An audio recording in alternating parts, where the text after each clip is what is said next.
寄ってらっしゃい見てらっしゃい闇芝居の時間だよ I think all of us have this list of anime they hope will be made someday. I'm talking like a perfect remake or just absolutely perfect adaptation of your favorite manga.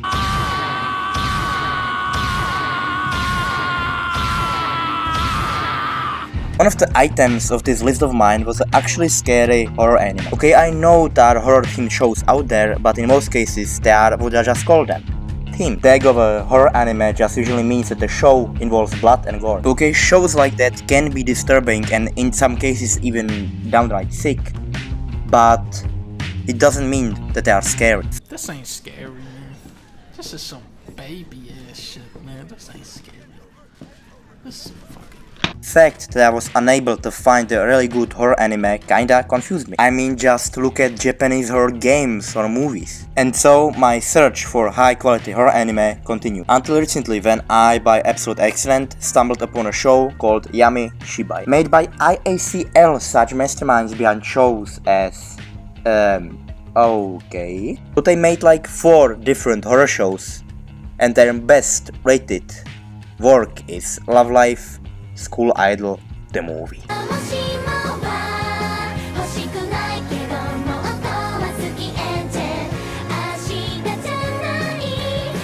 I'm scared! I'm moving on! In this video I wanna talk about 2 things. The first one is the reasons why the first season of Yami Shibai is probably the best horror anime. The second one is the reasons why seasons after that fail. Yami Shibai is one of those short anime. Every episode has 4 minutes. Every episode focuses on different, usually nameless characters that are in different situations. Every story is told by the only actual character in the anime. Mysterious Storyteller. Let's say that's his actual name. Probably the first thing that you will notice about Yami Shibai is its unique visual style.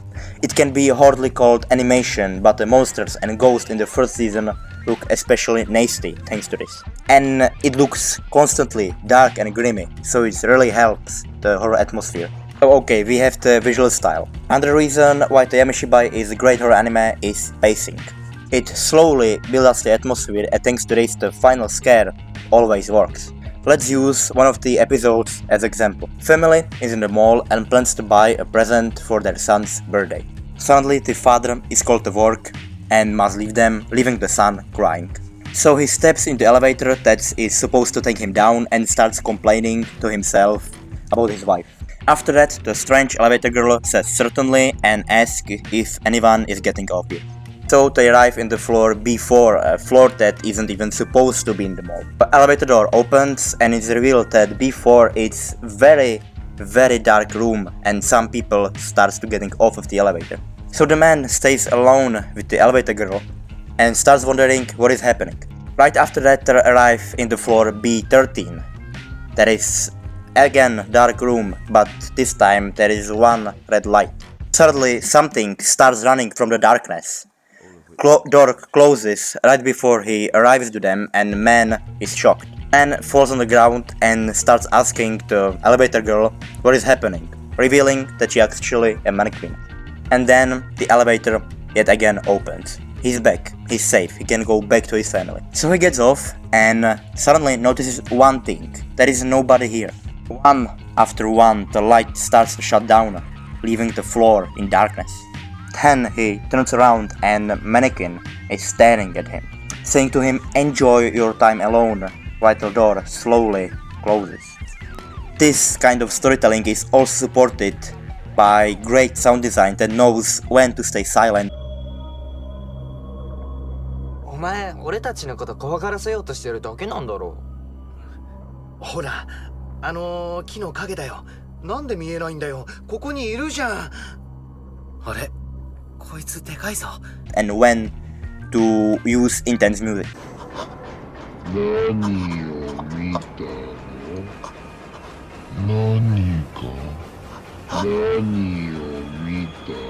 Plus, Yami Shibai follows the #1 rule of Japanese horror: fuck explanation. So at the end we have 13 scary yet short episodes of pure terror. And after that, oh boy, Second season started a year after, and the biggest problem is shown technically in the first episode.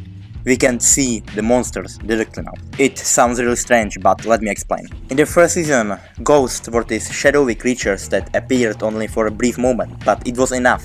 Now they were thrown directly in our face, making the scares taking unnecessary long time, starting to be predictable and so on boring. Not mentioning that the monsters they used were usually kinda meh.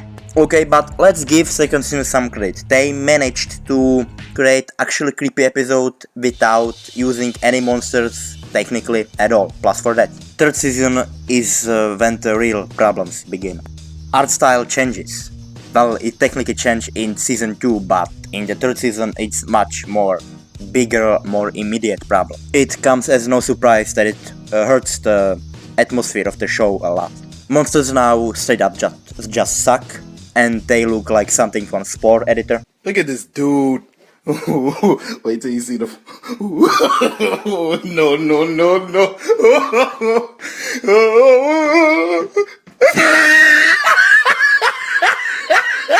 Quote unquote, scares now share two common themes. It's technically spoiled by telling some kind of urban legend that you know will eventually show up, or it's just really predictable. I really wonder what's gonna happen now. It pulls him in! Wow! They tried to spice things up a little bit. Third season had technically something like one connected story that ended in the final episode, but it wasn't scary, so it failed. And fourth season introduced live action scenes that actually it's kinda helps, but not enough. And also every episode had a different narrator, which actually kinda hurts the viewing experience. There is currently 5th season airing, it ends in 2 weeks, there are 2 more episodes to air. But I don't think it's gonna be any better than the previous episodes. It had the same mistakes as the seasons before that. And so far there wasn't any story that was memorable. So at the end, Yami Shibai is really cool concept. Concept that died really fast and became one of the biggest disappointments in the anime overall. Thanks for watching and see you next time.